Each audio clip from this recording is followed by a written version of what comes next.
मुसलमान कहते हैं कि हिंदू तो बुतों को पूजते हैं, हिंदू तो पत्थरों की पूजा करते हैं, जबकि इनकी ये जो जगह है मक्का, इसमें साइड पे एक पत्थर जड़ा हुआ है काले रंग का, जिसको ये लोग चूमते हैं। इनको लगता है कि इसको चूमने से इनके गुनाह माफ हो जाएंगे।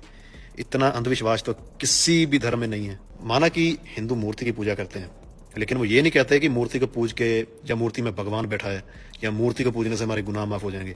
वो उस एक रब को ही मानते हैं, एक उस रब को याद करते हैं, एक गॉड को, उस मूर्ति के थ्रू। ये शख्स अपने से मुसलमानों का अकीदा बयान करके अपने से ही बस मन गढ़ंत बातें करके लोगों को गुमराह कर रहा है, जबकि हजर अस्वद की क्या हैसियत है इस्लाम में, ये हमें हजरत उमर रज़ियल्लाहु तआला अन्हु बता देते हैं। हजरत उमर रज़ियल्लाहु तआला अन्हु ने हजर अस्वद को कहा कि ए हजर अस्वद, तू सिर्फ और सिर्फ एक पत्थर है, बेशक के तू ना किसी को नफा दे सकता है, ना ही तू किसी को नुकसान दे सकता है। मैं तुझे कभी ना चूमता अगर तुझे मोहम्मद रसूलुल्लाह सल्लल्लाहु अलैहि वसल्लम ने ना चूमा होता। तो हजर अस्वद को लोग इसलिए चूमते हैं कि इसको रसूलुल्लाह सल्लल्लाहु अलैहि वसल्लम ने चूमा था। और मुहिब फिर अपने महबूब के होंठ के नक्श तलाश करने के लिए चूमते हैं। एक शायर ने क्या खूब कहा है कि हमने न कभी कतरा देखा, न कभी दरिया पर गौर किया, बस जहां तेरी झलक दिखी हम वहीं डूब गए। फिर जहां तक ताल्लुक खाना काबा का है, जिसमें शख्स कह रहा है कि अल्लाह सुब्हानहू व तआला उसके अंदर बसते हैं, तो जनाब हमारा ऐसा कोई अकीदा नहीं है। काबा को बैतुल्लाह कहा जाता है, लेकिन इसका हरगिज़ ये मतलब नहीं है कि अल्लाह सुब्हानहू व तआला इसके अंदर रहते हैं, बल्कि अल्लाह सुब्हानहू व तआला वहदहू ला शरीक है, वो समद ज़ात है, उसे किसी घर की जरूरत नहीं है।